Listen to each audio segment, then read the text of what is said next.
Shiloh settlement. He then fired on Palestinian workers, killing one and wounding 2 others. The Shiloh settlement is in the West Bank, but it was not part of the withdrawal. Well, Israeli Prime Minister Ariel Sharon condemned the attacks. Israeli authorities are predicting that 10 of 21 Jewish settlements in Gaza will be cleared by day's end. Israeli soldiers had to carry some resistors from their homes and synagogues. Other settlers appeared to give up and walked away in tears. The Israeli Defense Forces Southern Command Major General said advanced discussions about what would and would not be allowed during the evacuations have paved the way for a relatively quiet operation. In Iraq, at least 44 people were killed and more than 80 were wounded in a wave of bombings in Baghdad. One explosion occurred near a hospital where victims of 2 previous blasts have been taken. Officials say police arrested 4 suspects. The violence overshadowed government efforts to complete the overdue draft of a new constitution. An Italian court has granted a British request for the extradition of a suspect in the July 21st bombing attempts in London. A 3-judge panel ruled that Hamdi Isaac should be extradited to Britain, but not for another 35 days. Now, that delay is to allow investigators to determine if Isaac took part in any terrorist activities in Italy. And the Colombian Navy says more than 100 people are missing after an overloaded fishing boat sank in waters off Colombia. The Navy says a fishing boat rescued 7 men and 2 women of about 120 who had been aboard the vessel. An Ecuador port official says the boat set to sea last Thursday and sank later that night. That's an update of the headlines. I'll be back at the top of the hour. World Business Today is next with Charles.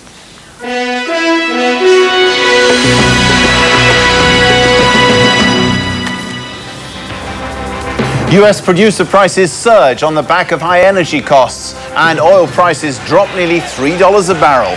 This is World Business Today.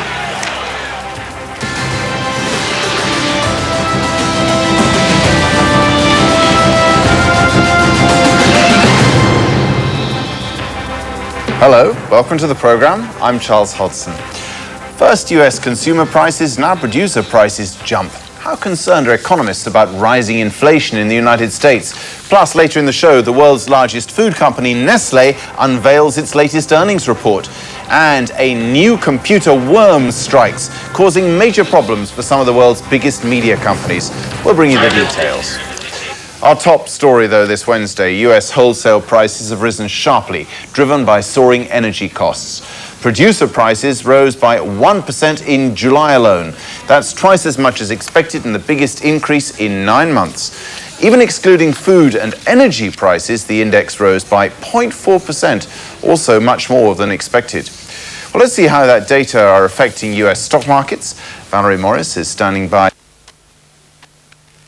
Things looking with about half an hour to go to the close. Well, Charles, actually, stocks on Wall Street seem to be shrugging off that jump in the wholesale prices and instead tend to focus on the sharp drop in oil prices. U.S. crude fell nearly $3 per barrel in New York trading to settle at $63.25 a barrel. That follows a report from the American Petroleum Institute that said oil demand declined in July. Investors are mostly ignoring a weekly government report showing a bigger than expected drop in U.S. inventory. So now, take a check of the latest stock market numbers. The Dow Industrials are adding more than 0.5%. As for the NASDAQ Composite, it is up 0.65%. On the earnings front, shares of Dow component Hewlett-Packard are surging more than 14%. The computer and printer maker reporting a net loss in its fiscal third quarter due to a tax charge related to the repatriation of $14.5 billion in overseas profits. But the results were still far better than Wall Street was expecting. Hewlett-Packard also boosting its earnings forecast for the current quarter. The report is also good news for the technology sector and the overall market, especially after disappointing results from rivals Dell and Gateway.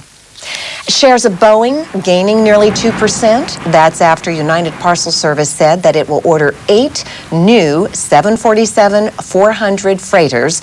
That's worth a total of $1.8 billion at list prices. The order is the largest in years for the 747, which had been struggling just to compete against the larger Airbus A380. Because of surging fuel prices, the 747 is widely considered to be too expensive to operate. But Boeing may launch an advanced version of the 747 later this year with fuel-efficient engines. And finally, Arab Bank has been ordered to pay $24 million in civil fines by the U.S. Treasury Department. The bank allegedly had inadequate